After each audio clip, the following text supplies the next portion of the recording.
Hello and welcome to the Alopecia Advocate podcast. I'm your host, Stephanie Anderson. This is where we open up real conversations about hair loss, healing, and hope. This is a space for education, empowerment, and breaking the stigma around alopecia and appearance-related subjects.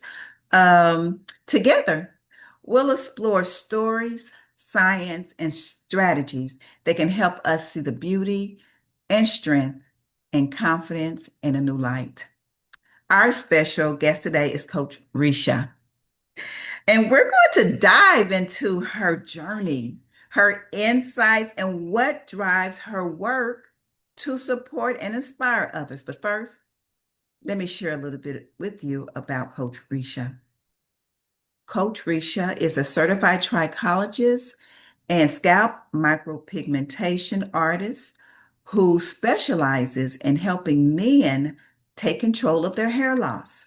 Whether it's just beginning or has been progressing for years, she works with men experiencing thinning, recession, patchiness to create personalized non-surgical hair restoration plans that support real, visible progress.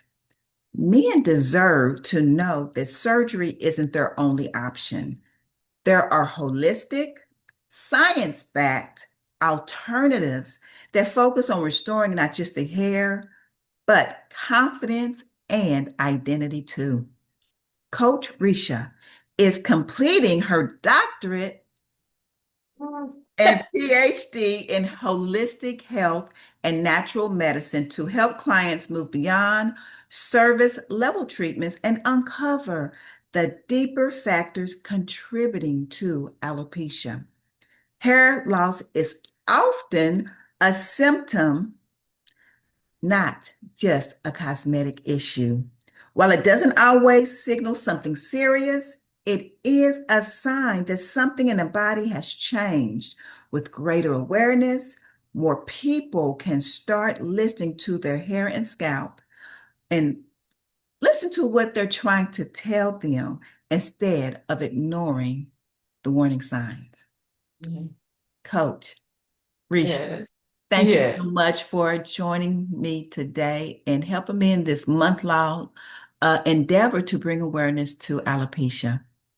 Well, thank you. I appreciated the opportunity and thank you for having me. You're most welcome. So we're going to get started because we have a little time allotted out, and I want to make sure that our conversation covers all that we intended to do. Okay. So I want to ask about your personal reflections. What does alopecia awareness mean to you, and how or has it impacted your personal or professional life? Yes, it means a lot actually because I deal with alopecia. It runs genetically in my own family. But being in this industry as a professional who helps others, it has come to my attention that a lot of times we ignore the signs that our body is telling us. And so it's very important for more people to be aware that hair loss can be the beginning stages of something greater. Yes, hair loss is not a life or death situation, but it can just kind of give a signal that, hey, something's different about my body. So I need to pay attention to it. Yes, yes. And I loved reading in your bio and how, hair loss is an equal opportunity uh, Mhm. disease. Yes. And it affects women, children, and men. And it looks like you are really focuses on men. We talk a lot about how alopecia and hair loss affects women and children. Mhm. And we sometimes tend to just overlook how men feel about losing their hair. We're like, oh, they can just shave it all off or what have you. Kind of give me your perspective about that and what it is that they are dealing with when they are dealing with alopecia. most men. Absolutely. And the reason why I chose to focus on men is because most people do focus on women, Yeah. but the numbers show that, by the age of 35, you have two-thirds of men who have experienced hair loss. And so I felt it very important to really give them, because we say, oh, they can just shave it off. But it really affects their confidence, their self-esteem, which in turn sometimes affects their libido. It's just a myriad of things. And so I felt like it was very important to just kind of let them know that surgical solutions are not the only thing that could help them. And the sooner they get started, the better. And so that's kind of why I love this, that, the Alopecia Awareness Month, because it allows us the opportunity to really get the word out and spread the word out. Yes. Thank you for sharing that because, I deal with a lot of non-surgical hair replacement with the Mhm. systems and prosthetic devices. And there are a Mhm. lot of men who, like women, don't want to have to appear in life without Yes. hair. So I Right. think it's sometimes, we talk about what's not fair for gender, but I Mhm. think that we need to consider that all men don't want to shave it off. So I They think don't. it's great that you specifically you do specialize in helping men. What about would you say you talk about the libido and you know that that is something they're concerned about? Yes, yes, yes. I'm It's always concerned also, Coach Risha, about the emotional stability and how yes. it is that they show up and feel. Can you talk on that a little bit? Absolutely. A lot of men, a lot of my clients will, express that it does affect their confidence. It affects their, how they move about their day. They wear a lot of hats, or they don't go to funerals, or they don't even go to church because any place where they have to remove their hat, they tend not to go because they don't want anyone to see their hair. And a lot of times, many spouses don't really know how it's affecting them. They kind of keep it within, which that's an emotional thing. And so men hurt too. And that's kind of one of my phrases. Men hurt too. They have emotions, they have feelings. And so I try to let my clients know I get it. I'm aware of it. And this is a safe space. And let's see what we can do about it. I love it. Men hurt too. We need to make a hashtag. Men hurt too. I love that. Yes. So, in your area of expertise, what do you believe are the most important steps to raise awareness about alopecia and support those affected by it?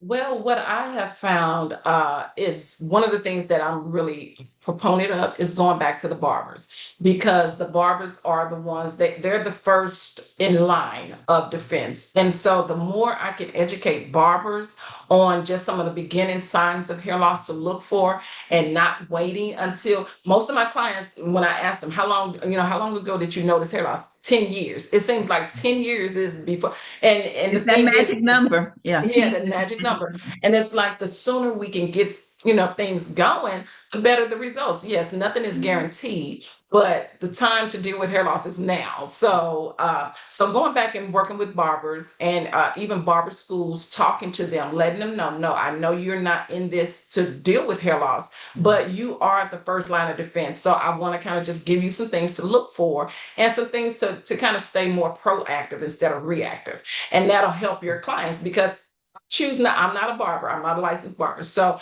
I choose to work with them. I'm not trying to style the hair. So they handle the styling, I'll handle the restoration. And together the team of us can guide that gentleman back to restoring his hair.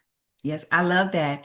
And I think before I've been having conversations with how it connects professionals together because Yes. I'm not doing a lot of styling, so I can Okay. work with the stylist as a Yes. trichologist, or I do the wigs, but Mhm. even with the doctors, I think that it's when Mhm. it comes to the patient or the client, there are enough professionals.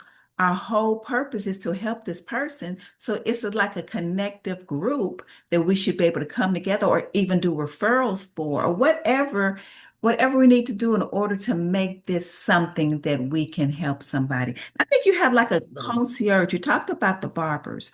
What is it Yes. that you're doing to kind of help to bridge that gap between what it is you do and the barbers that are seeing these people? Okay, well, thank thank you.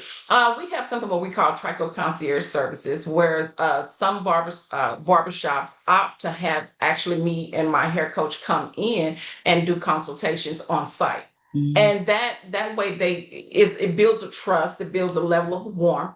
And then the client's like, oh, okay, and it's convenient. Maybe not everyone is conveniently located to where my center is, and so that just allows me to go in and do consultations. I also do hair retention indexes, which is a tracking method to just kind of track how much hair they're retaining. And that's something that we encourage them to do every 6 to 12 months, depending on the level of loss, so that they can be more proactive again than reactive to hair loss. Because again, the sooner we get started and, better. So that's kind of a program, where it's a referral system also. But again, we come into some of the salons if they have adequate space and offer that as a service. It's a premium service, but one that's convenient for the clients. I love that. Yes, I'm finding out people will invest in themselves. So they that's will. one of those things that, you kind of can put a price tag on something that is going to help a person feel better about Yes, themselves. So you talk yes. about that magic number 10 Hmm. and people being in denial. They see it, they see things thinning, they see where they've lost Hmm. things, but it seems like there's a point around the 8 to 10 year mark when they're like, okay, I'm gonna go in. We know that the sooner you go in, the best. But Yes. what is it? Do you think it's the stigma? What is it that you believe um, keeps people from going in as soon as they see something? And how Mhm. can we as professionals, what it is that we can do to help society better support and break the stigma for those people that are dealing with hair loss? Well, I think something like this, providing information, having more awareness of alopecia and what it is. I mean, people use the word alopecia, but they don't realize that there are different types of alopecia. So educating, going into the barbers, the first line of defense. And then again, I've noticed a lot of people are just now becoming aware of what a trichologist is. So I think a combination of all of those things. Many people are just searching on the internet, just kind of, blindly going because they don't know what to do or where to start. And then with people not wanting to talk about it because this is not something that men talk about, not even sometimes with their spouses. So I just think about just continuing to do things like this, that what you're doing, which I think is awesome, is just creating more of awareness so that when they do a search on the internet, things like this will come up that'll help guide them and help them understand there are other options. And to know when you start seeing it and then do something about it then. And then the barbers too, if they are hearing from their barbers, if their barbers are more comfortable about mentioning it. So it's just a myriad of things, but things like this I think is awesome to Awesome. get that Thank, going. thank Yeah. you, Coach Risha. I think that you're onto something. And I think, of course, educating the client, the prospective Yes. person dealing with it, but also the beauty professional, whether it's a stylist or a Mhm. barber. And I'm not Yes. quite sure you can tell me if there's something similar in the barber world, but sometimes I'll have clients that'll come to me and they be like, I've been going to my stylist for years. Why didn't she tell me?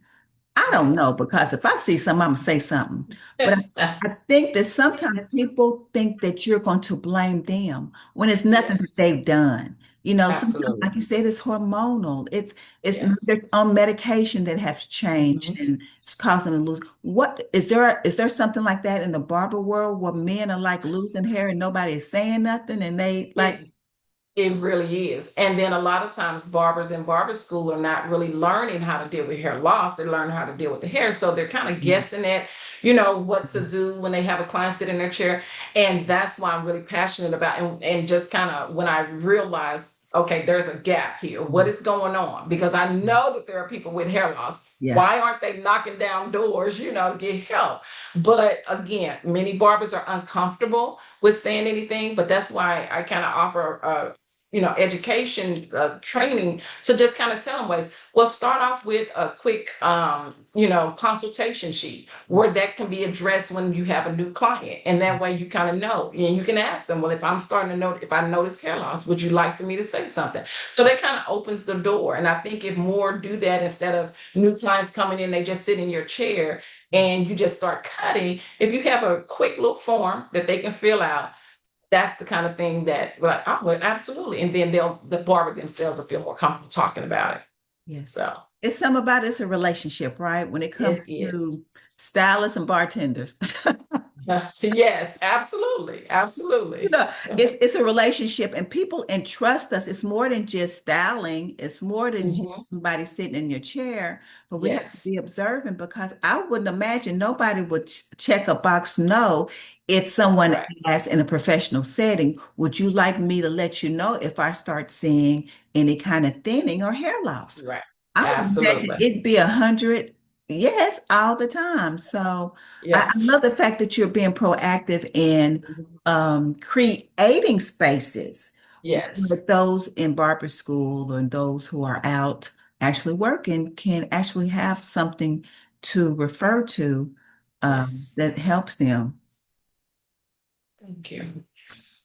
So, going to talk about encouraging conversations. Okay. So, Coach Risha, if you could share just one message about alopecia to your Mhm. audience or clients, what would that message be, and why is that important to you?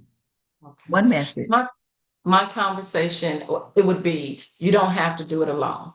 Mm, uh, Getting guidance of a professional will is probably the best uh, resource that you could have in order to help you, because there's so much out there on the internet, as opposed to just kind of flying and winging it. Consult a local trichologist or dermatologist, someone who specializes in hair restoration. But the message is, you don't have to do it alone. There is hope. There are means of regenerating and restoring hair. It takes process, it takes patience, but you don't have to do it alone. Get some guidance, get some help. Coach, what do you do for those men who come to you and they are avoiding social situations? They don't want to go to church or go Mhm. anywhere that you said earlier requires them to take off their hat. What do you Mhm. do as a professional, maybe to encourage them to what is it that you do or say? Well, we have services for those who are wanting to stimulate hair growth.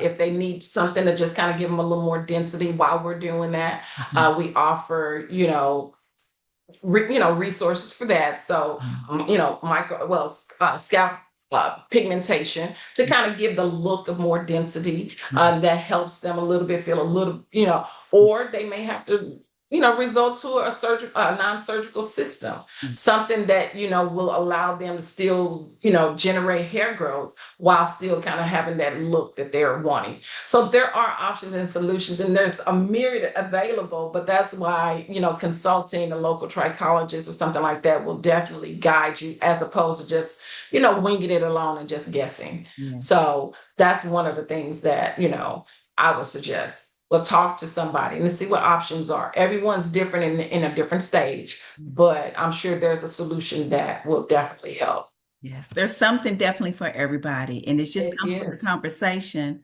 and encouraging people. That's what we're doing now to talk Yes. about it. That's it. So we're going to close out with talking about the future. Okay. So your future vision, looking ahead, what Mhm. changes or advancements would you like to see in the conversation Mhm. around alopecia that would benefit those currently living with it? My thing would be, it's a holistic approach, because alopecia again is just a symptom of something, some changes that are inside the body. And by holistically, meaning, maybe a wellness scan or just looking at your other body systems. Because, like I tell my clients, your hair is the last on the totem pole. So it's Mhm. not, even though you come here because of your hair, I'm asking you about your lifestyle. I'm asking you about your diet, your stress levels, how you're sleeping, all of these things. Because if any part of your body is needing these nutrients and things that are supposed to go to your hair follicles, they're not going to go to your hair follicles. They're going to go somewhere else. So a balanced thing. I mean, the foods that we eat, all of that plays a role into hair restoration. So I let them know, yes, you came here about it, but I'm going to coach you holistically because I know I'm rooting for you. Their success is mine. So we need to make sure that everything else is in place, that you're, taking care of your stress levels, exercising, drinking water. All those things play a role into restoring their hair. So I just see the future of it as more and more people are educated. They'll stop ignoring hair loss. I have, I said, people say, well, it's only hair. Why should I care? Well, if you really pay attention to it, it could be telling you a whole lot more. And so that's my thing. I really think that this propels people to look at their whole selves, and it may start it with their hair, but it gives them insight into other things that may be going on with their bodies. So, I've heard it said, thank God for hair loss. And not thank mhm, God for hair loss, but sometimes that is the indicator that something else yeah, is going on. That's just that what we is see first. So absolutely. yeah, you shared so much in the sense that we do as trichologists a more holistic approach. And Hmm. it's more than people see aesthetically the hair, but we're looking Yes, down to see if we can determine why. It's just not putting a absolutely. band-aid. We want to Yes, know the why so we can address the why and hopefully combat the symptoms yes, of the why. So that is absolutely. such great information. Well, thank you. Coach Risha, I know that after viewing our interview today, that there's going to be someone who wants to connect with you and learn more about what it is that you do. Can I Mhm. get you to share your contact information, please? Absolutely. Our centers, the Hair Loss Restoration Center, we're located outside of Dallas Fort Worth area. They can reach us on our website at www.hairlossrc.com, or they can text or call 469-612-3493. We offer preliminary consultations because, again, we want to make sure that our services line up with what they are looking for. We are a private hair center, so it's not, just franchise owned. I tell them, I said, I'm gonna be in your grill, because that hair now becomes mine. Yes. So I have a vested interest in seeing them succeed. So that's their thing. Just reach out, and we would love to serve them. Awesome. Yeah. Coach Risha, thank you again so much for being my guest today and sharing your insight, your heart, and your passion with us today. And that's going Thank to be you. it for today's episode of the Alopecia Advocate podcast. I'm Stephanie Anderson, your host. Until next time, take care and be blessed. Bye.